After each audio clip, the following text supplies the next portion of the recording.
नमस्कार मित्रांनो, तुम्हा सर्वांचं माझ्या YouTube चॅनलवर पुन्हा एकदा खूप खूप आणि मनापासून स्वागत आहे। आजच्या व्हिडिओमध्ये आपण बघूया नोकरदारांसाठी मोठी बातमी। 1 एप्रिल पासून बदलणार सॅलरी स्ट्रक्चर, पगारावर काय होणार परिणाम, बघूया सविस्तर। व्हिडिओला सुरुवात करण्याअगोदर तुम्हाला एक विनंती, चॅनलवर पहिल्यांदाच भेट देत असाल तर चॅनलला सबस्क्राइब करा आणि व्हिडिओला एक लाईक करायला विसरू नका। चला तर मग सुरू करूया आजच्या व्हिडिओला।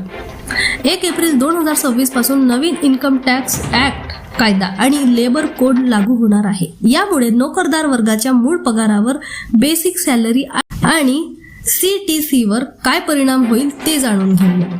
New labour law in India 2026।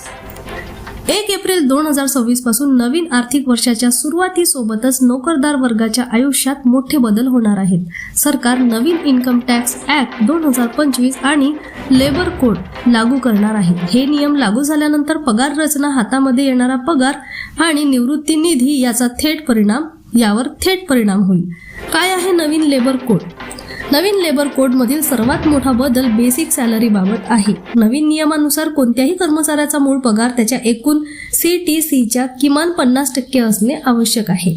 सध्या अनेक कंपन्या कर वाचवण्यासाठी मूळ पगार कमी ठेवतात आणि HRA, ट्रॅव्हल अलाउन्स आणि स्पेशल अलाउन्स यासारखे भत्ते 70 ते 80% पर्यंत वाढवतात। आता नवीन नियमानंतर सर्व भत्ते एकूण पगाराच्या 50% पेक्षा जास्त असू शकत नाही। टेक होम सॅलरीवर होणारा परिणाम। मूळ पगार वाढल्याचा थेट परिणाम तुमच्या टेक होम म्हणजेच हातात येणाऱ्या पगारावर होईल, कारण PF आणि ग्रॅज्युइटीचा हिशोब मूळ पगाराच्या आधारावर केला जातो। त्यामुळे मूळ पगार वाढल्यास तुमचे PF योगदानही वाढेल। PF जास्त कापला गेल्यामुळे महिन्याच्या शेवटी हातामध्ये कमी पगार येऊ शकतो, पण याची जमेची बाजू म्हणजे तुमच्या निवृत्तीनंतरचा निधी पूर्वीच्या तुलनेत बराच जास्त असेल। इन्कम टॅक्सचे गणित। पगार रचनेत बदल झाल्यामुळे टॅक्सवरही परिणाम दिसून येईल। ज्या कर्मचाऱ्यांनी जुन्या कर प्रणालीचा पर्याय निवडला आहे त्यांच्यासाठी मूळ पगार वाढल्यामुळे HRA वर मिळणारी कर सवलत कमी होऊ शकते, कारण HRA सवलतीचा एक हिस्सा मूळ पगाराच्या 10% आधारावर ठरवला जातो। दुसरीकडे नवीन कर प्रणाली निवडणाऱ्यांसाठी अडचण कमी आहे, कारण नवीन प्रणालीमध्ये वार्षिक 12.75 लाख रुपयांपर्यंतच्या उत्पन्नावर कोणताही कर भरावा लागणार नाही। कंपन्या आणि कर्मचाऱ्यांसाठी महत्त्वाच्या गोष्टी।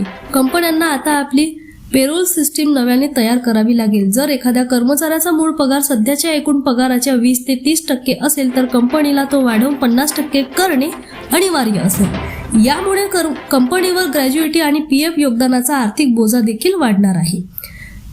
पुन्हा भेटू एका नवीन अपडेटसह, तोपर्यंत धन्यवाद।